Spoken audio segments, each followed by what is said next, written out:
नमस्कार, स्वागत है आपका हॉर्नबिल टीवी में और मैं हूं आपके साथ शिखा सकलानी। बुलेटिन की शुरुआत करते हैं खबरों के साथ। हरिद्वार में बंदी छोड़ श्री सद्गुरु लालदास जी महाराज भूरीवाले जी का आज 50वां निर्वाण दिवस मनाया गया। निर्वाण दिवस के अवसर पर कार्यक्रम का आयोजन किया गया, जिसमें सीएम धामी ने भी शिरकत की और महाराज भूरीवाले जी को नमन किया। सीएम धामी ने कहा कि उत्तराखंड सभी धर्मों के लिए एक कानून बनाने वाला पहला राज्य बना है, जिससे किसी भी धर्म के व्यक्ति के साथ अन्याय न हो सके।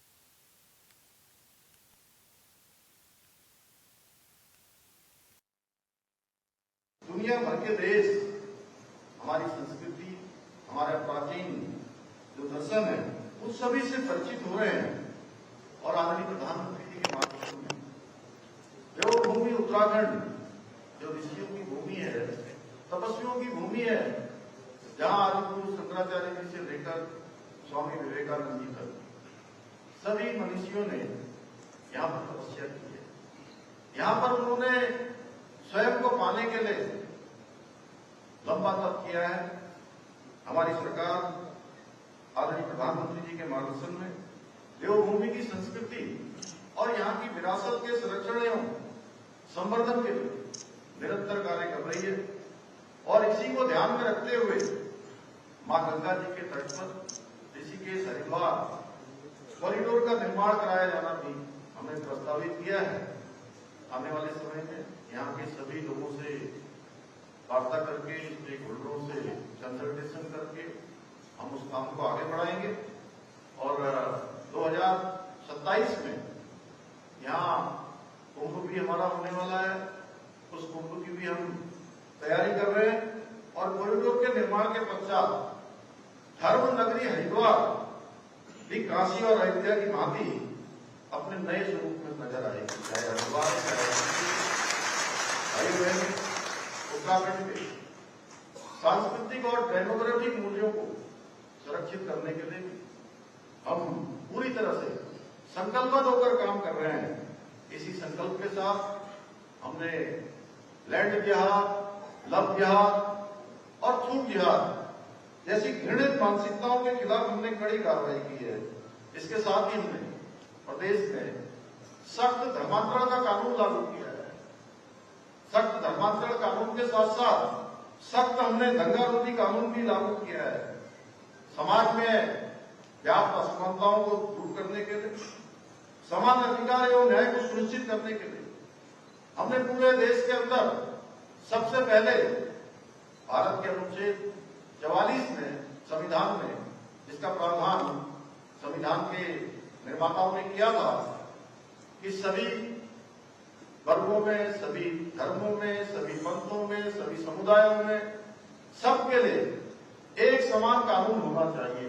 भाइयों बहनों, मुझे कहते हुए आप सबके बीच में बहुत प्रसन्नता है कि पूज्य महाराज जी के आशीर्वाद से, हमारे प्रधानमंत्री जी की प्रेरणा से उत्तराखंड हिंदुस्तान का पहला राज्य है जहां रहने वाले सभी नागरिकों के लिए एक समान कानून, समान नागरिक संहिता का कानून 27 जनवरी 2025 से लागू हो गया है।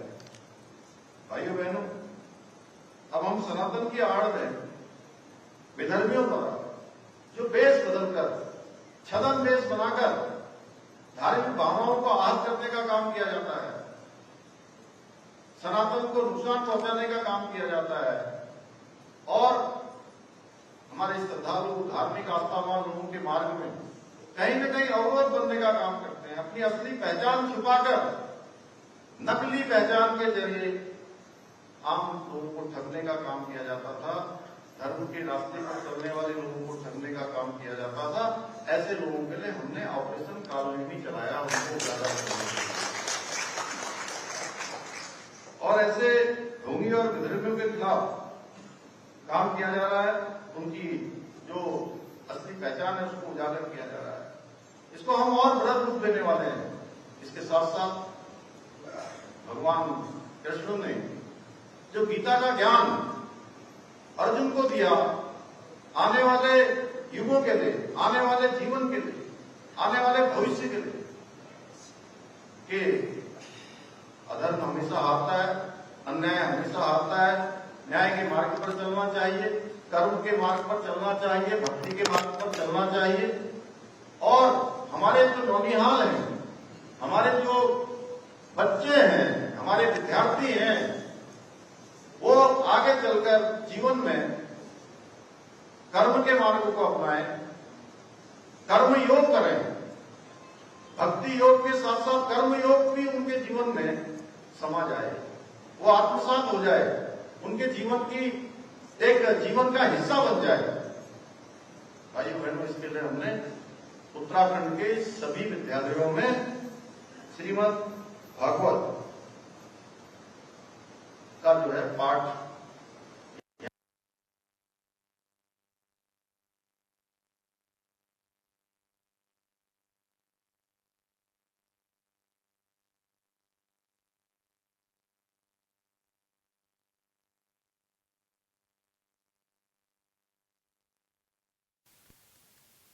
उत्तराखंड के मुख्यमंत्री पुष्कर सिंह धामी ने सोमवार को राज्य में लगातार हो रही बारिश को देखते हुए सभी जिलाधिकारियों को पूरी टीम के साथ ग्राउंड जीरो पर रहने के निर्देश दिए। उन्होंने ये निर्देश अपने सरकारी आवास से आयोजित एक वर्चुअल बैठक के दौरान दिए। मुख्यमंत्री ने निर्देश दिए कि भारी बारिश के कारण सड़कें बाधित होने की स्थिति में उन्हें शीघ्र चालू किया जाए। पेयजल और विद्युत लाइनों को नुकसान होने की स्थिति में व्यवस्थाओं को यथाशीघ्र चालू किया जाए।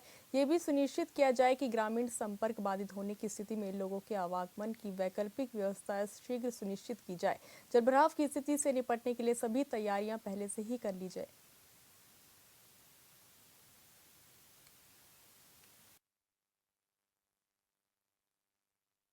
सर, पहाड़ी इलाकों में लगातार बारिश हो रही है, कहीं भूस्खलन भी हुआ है। उसके लिए हम लगातार सभी आपदा प्रबंधन विभाग हमारा SDRF, NDRF, अन्य विभाग, सारे जिलाधिकारी, सारे पुलिस के अधिकारी, सभी लोग समन्वय बनाकर काम कर रहे हैं। आज प्रातःकाल भी मैंने सभी जिलाधिकारियों के साथ बैठक की है और सभी को निर्देश दिए हैं कि जहाँ जल भराव हो रहा है, जहाँ भूस्खलन हो रहा है या हमारे पुल इत्यादि जो जिनको नुकसान पहुंचा है उनको तत्काल रिस्टोर किया जाए और लोगों को हर संभव सहायता की जाए। जहाँ पर नदी के किनारे, नालों के किनारे जहाँ जल स्तर बढ़ रहा है, जहाँ लोगों को शिफ्ट करने की आवश्यकता है उनको शिफ्ट किया जाए। बिजली, पानी, अन्य प्रकार की जो सड़क, इन सभी व्यवस्थाओं को तत्काल दुरुस्त किया जाए, तत्काल बनाया जाए। रिस्पांस टाइम कम से कम हो, इसकी लगातार जो है समीक्षा होती रहे, ऐसे निर्देश सभी को दिए। मैं स्वयं इसको कर रहा हूँ। सर, एनसीपी के विधायक हैं सर, उन्होंने कहा है ये माल जो भी फैसला आया था उस पर, उन्होंने कहा है कि सनातन धर्म को बदनाम कर रहा है भारत।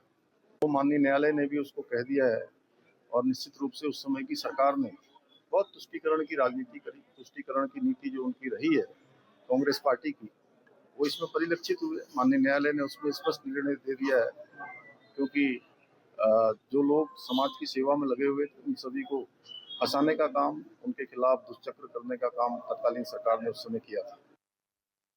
वहीं इस बीच बड़ी खबर कोटद्वार से है, जहां कोटद्वार दुगड्डा मार्ग पर गिरा बोल्डर, गाड़ी के ऊपर गिरा पहाड़ी से बोल्डर गिरने से 6 लोग घायल हो गए और 2 की मौके पर ही मौत हो गई। सभी लोग रिखणीखाल के निवासी बताए जा रहे हैं। रिखणीखाल से कोटद्वार जा रहे थे ये सभी। आपको बता दें कि कोटद्वार दुगड्डा मार्ग पर बड़ा हादसा हो गया, जहां बोलेरो के ऊपर पहाड़ी से बोल्डर गिर गया और 6 लोग इस हादसे में घायल हो गए और 2 की मौके पर ही मौत हो गई। सभी लोग रिखणीखाल के निवासी बताए जा रहे थे जो कोटद्वार जा रहे थे। आपको बता दें कि कोटद्वार दुगड्डा मोटर मार्ग पर यह हादसा हो गया है, जहां पर बोलेरो पर पहाड़ी से बोल्डर गिर गया। हादसे में 6 लोग घायल हो गए और 2 की मौके पर ही मौत हो गई। बाकी अन्य घायलों का अस्पताल में इलाज चल रहा है। कोटद्वार दुगड्डा मार्ग पर यह हादसा हुआ है, जहां पर बोलेरो पर पहाड़ी से बोल्डर गिर गया और हादसे में 2 लोगों की मौत हो गई है। रिखणीखाल के बताए जा रहे हैं सभी बोलेरो में सवार व्यक्ति। बोलेरो गिरने से 6 लोग घायल हैं, 2 की मौके पर मौत हो गई। अन्य घायलों का अस्पताल में इलाज चल रहा है। आपको बता दें कि रिखणीखाल के निवासी बताए जा रहे थे जो कोटद्वार जा रहे थे। सभी लोग रिखणीखाल के निवासी हैं जो कोटद्वार जा रहे थे, लेकिन कोटद्वार दुगड्डा पर यह हादसा हो गया। बोलेरो पर पहाड़ी से बोल्डर गिर गया और 6 लोग इसमें घायल हो गए, 2 की मौके पर मौत हो गई है। सभी घायलों का अस्पताल में इलाज चल रहा है। कोटद्वार दुगड्डा मार्ग पर बोल्डर गिर गया बोलेरो पर, जिसमें 2 लोगों की मौत हो गई है। बाकी अन्य लोगों का अस्पताल में इलाज चल रहा है। 6 लोग इस हादसे में घायल हो गए हैं, जिनका इलाज चल रहा है। उधम सिंह नगर का बाजपुर एक बार फिर बाढ़ की चपेट में है और इसमें वही लवड़ा नदी का उफान। लगातार हो रही बारिश के बाद इंदिरा कॉलोनी नैनीताल रोड पर वार्ड नंबर 13 समेत कई इलाकों में पानी भर गया है। घरों में पानी घुसने से जनजीवन पूरी तरह अस्त व्यस्त हो चुका है। एक तरफ प्रशासन राहत कार्य में जुटा है तो दूसरी तरफ स्थानीय लोग सरकारों की नाकामी पर सवाल खड़े कर रहे हैं।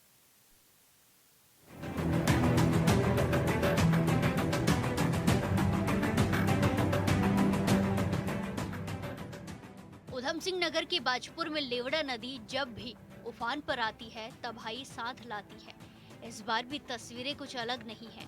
Indira colony Nainital road ward number 13 सहित कई कॉलोनी में पानी घुस गया है।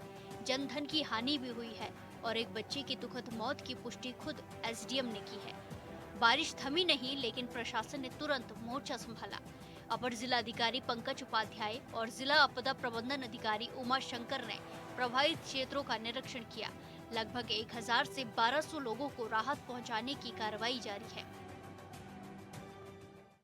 देखिए, जैसे ही हमें पता चला कि क्षेत्र में बाढ़ की स्थिति उत्पन्न हुई, तत्काल सभी विभागों को एक्टिवेट कर दिया गया था और वर्तमान में भी बाढ़ का पानी उतरने लगा है। लगभग 200 परिवार के करीब, 200-250 परिवार के करीब उससे प्रभावित हुए हैं।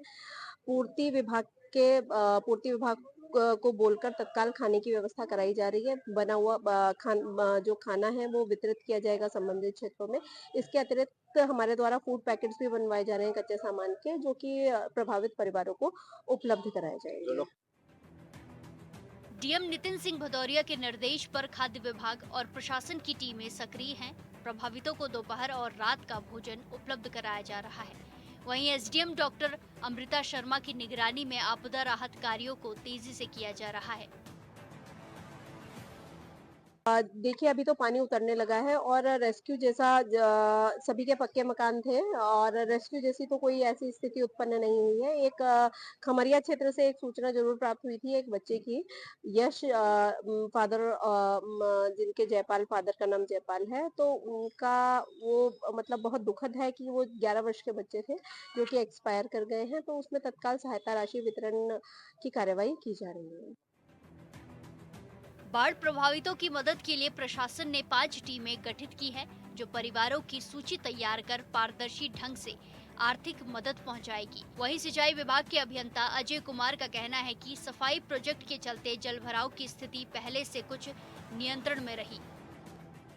जैसे कि हमें सूचना प्राप्त हुई, प्रातःकाल में आज 6-6:30 बजे के आसपास सूचना हमें प्राप्त होने लगी थी। हमारे राजस्व कर्मचारी भी वहाँ मौके पर पहुँचने लगे थे और जैसे ही सूचना कंट्रोल रूम के माध्यम से राज्य सरकार को मिली तो माननीय मुख्यमंत्री जी और जिलाधिकारी महोदय ने तत्काल मुझे भी मौके पर जाने के निर्देश दिए और मैं भी मौके पर आया। जैसा कि मैंने वहाँ पर देखा कि जो बेरिया नदी का पुल है वहाँ से पानी इंदिरा कॉलोनी में घुसा है। उसके आगे जगह जगह से जोड़ा नदी का पानी इंदिरा कॉलोनी में घुसा है और इंदिरा कॉलोनी में लगभग 1 फीट से लेकर के 2.5-3 फीट तक पानी गया है।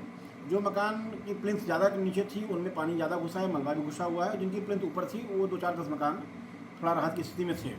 मैं पूरी गली मोहल्लों में गया हूँ, घरों में भी गया हूँ, उनके नुकसान को भी मैंने देखा है, समस्या का आकलन भी किया है और समाधान के जो हमें किया जाना है उनका भी हमने प्रारंभ कर दिया है।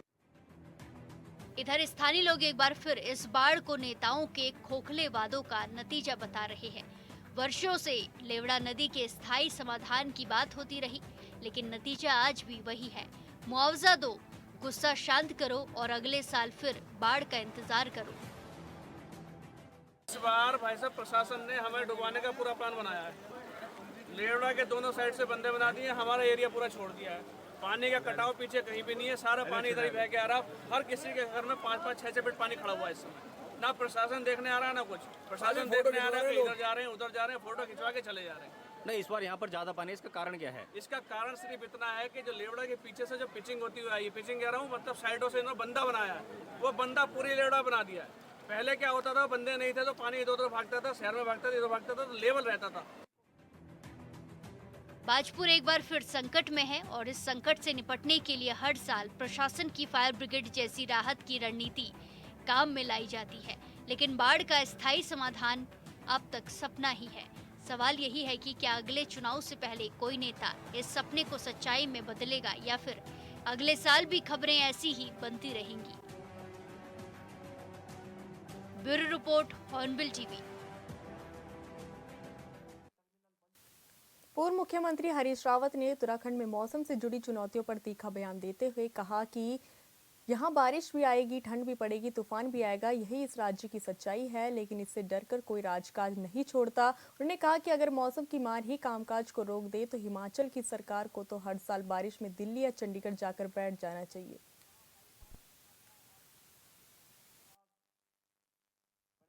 अरे बरसात तो आएगी, ठंड भी आएगी, वर्षा भी आएगी, आंधी भी आएगी, तूफान भी आएगा, उससे कोई राजकाज के काम चलते हैं।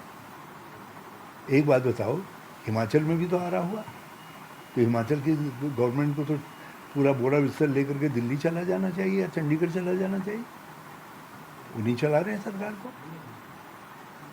तो जो अकेले उत्तराखंड के अंदर ही ठंड भी लगती है, बरसात भी आती है, तो ये जमा नहीं मामला। हाँ, कि बरसात में वहाँ सत्र क्यों? अरे तो दूर जहाँ बादल फट रहे हैं वहाँ के गांव वाले भी तो उन गाँव में रह रहे हैं। तो मुझको देहरादून में उससे परेशानी हो रही है और या हरिद्वार में मुझको परेशानी हो रही है, तो भैया किसी दूसरे राज्य में चले जाओ जिनको ये बरसातों से या ठंड से या दूसरी चीज़ों से परेशानी हो। राज्य ऐसा है, उस राज्य में वही होगा। पूर्व मुख्यमंत्री हरीश रावत ने ब्लॉक प्रमुख और जिला पंचायत अध्यक्षों के चुनाव को लेकर बीजेपी पर गंभीर आरोप लगाते हुए कहा कि सत्ता के दबाव में चुनावी खेल रचा जा रहा है। उन्होंने तंज कसते हुए कहा कि बीजेपी अपने कार्यकर्ताओं का मनोबल गिराने से बचाने की कोशिश कर रही है, क्योंकि जमीनी सच्चाई ये है कि कई जगहों पर बीजेपी तीसरे नंबर पर खिसक गई। रावत ने देहरादून का उदाहरण देते हुए कहा कि मीडिया की नजरें यहाँ सबसे ज्यादा रहती है, वहां भी बीजेपी की हालत सबके सामने है।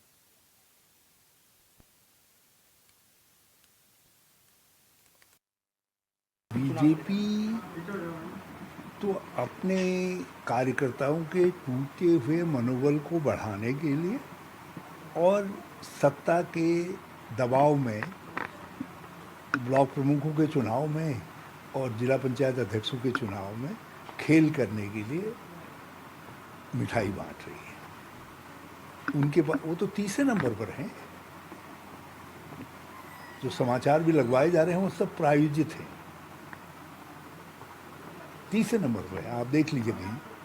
और उनकी स्थिति क्या है वो केवल इस बात से समझा जा सकता है, आप देहरादून देख लीजिए, क्योंकि सारा मीडिया देहरादून में है, आप देहरादून में देख लीजिए उनकी स्थिति क्या है, वो कहाँ पर खड़े हैं। और यहाँ उन्होंने एक नया खेल खेला आरक्षण का। तो आरक्षण एक अधिकार है लोगों का जो संविधान ने दिया हो, बिल्कुल चुनाव से पहले होना चाहिए था। आप चुनाव के नतीजे आ गए, जब सब नतीजे आ गए उसके बाद आप उसको हथियार के तौर पर इस्तेमाल कर रहे हैं। चमोली के थराली में एक इलाका ऐसा है जहां पर लोगों ने नगर पंचायत से गांव के बाहर करने की मांग को लेकर लगातार विरोध प्रदर्शन कर रहे हैं। ग्रामीणों ने इस बार बैठक की और शासन प्रशासन के प्रति नाराजगी जाहिर की है।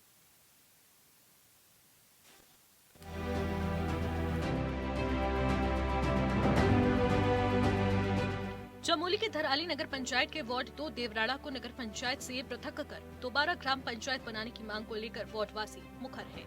उनकी इसी मांग को लेकर देवराड़ा के निवासियों ने पहली लोकसभा चुनाव और फिर नगर निकाय चुनाव का बहिष्कार किया, जिसके चलते देवराड़ा में अब तक कोई भी पार्षद नहीं चुना जा सका है।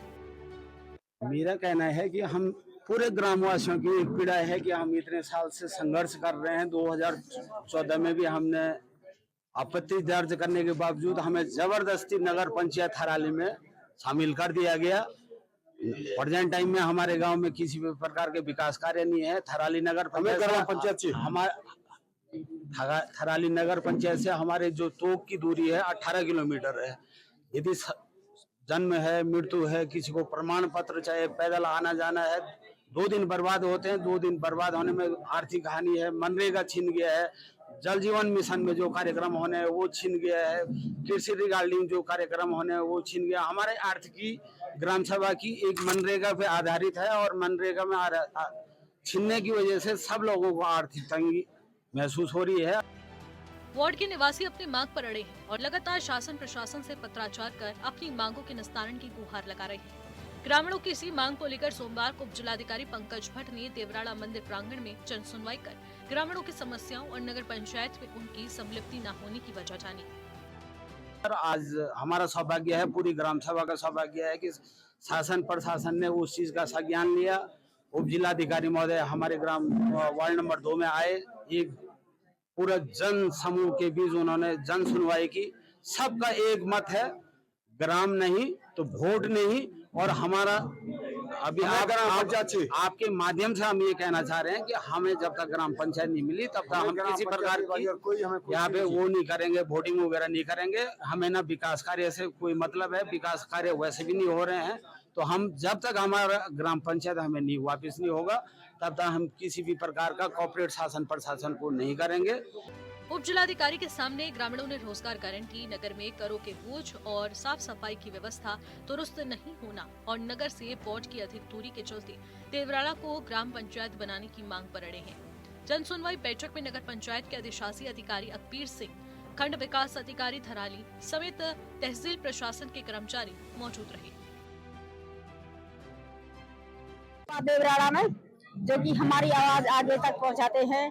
हमारी समस्त ग्राम सभा की एक ही मांग है, हमारा गांव नगर पंचायत से ग्राम सभा में आना चाहिए। हमारे समस्त गांव की एक मांग है। हमारे गांव में 80% लोग बेरोजगार है।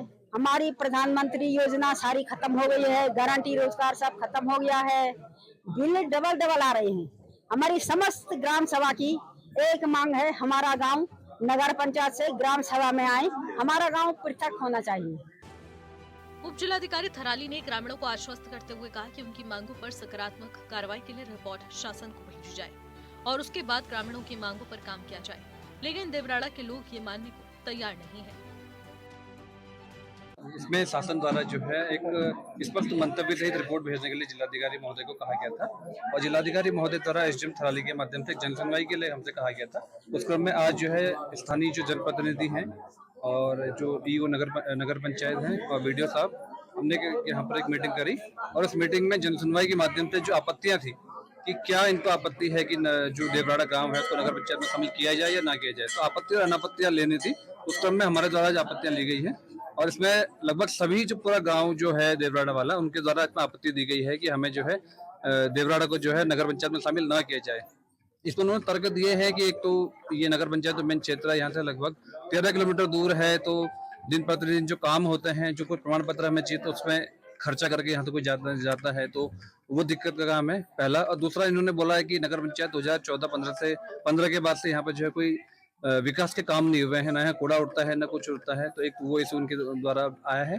दूसरा एक टैक्स की बात है, तो हाउस टैक्स की इन्होंने बात कही है कि हाउस टैक्स हमको देना पड़ रहा है। लगभग 80 या 90% जो लोग हैं यहाँ पर गरीब पृष्ठभूमि से हैं, तो एक रोजगार का जो वो है कि अगर ग्राम पंचायत में हम लोग रहेंगे तो मनरेगा के माध्यम से हमें वो मिलेगा, रोजगार मिलेगा, तो वो एक छीनने का डर इनके पास है कि वो हमसे छीना जा रहा है। तो ऐसे बहुत सारे मुद्दे हैं जिसपे इनके द्वारा आपत्ति दी गई है, तो उसको हम एक डिटेल रिपोर्ट बनाने जा रहे हैं और शासन को उसको हम भेजेंगे आज। और इनके द्वारा एक और चीज कही गई है कि जब तक ग्राम पंचायत को इसमें शामिल नहीं किया गया तो हम वोट नहीं देंगे। तो सारी जो डिटेल रिपोर्ट आज जनसुनवाई के माध्यम से हमने सुनी है और आगे हम शासन को एक पॉजिटिव रिपोर्ट जो है यहाँ से भेजा है।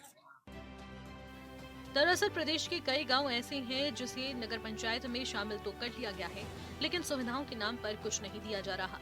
लिहाजा गांव के लोगों का कहना है कि नगर पंचायत में रहने का आखिरकार क्या फायदा जब सुविधाएं ही नहीं मिलेंगी। इससे बेहतर तो ग्राम पंचायत ही सही थी।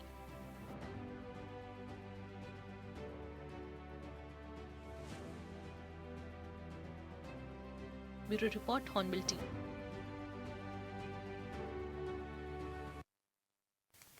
फिलहाल इस बुलेटिन में इतना ही। आप देखते रहिए हॉर्नबिल टीवी। नमस्कार।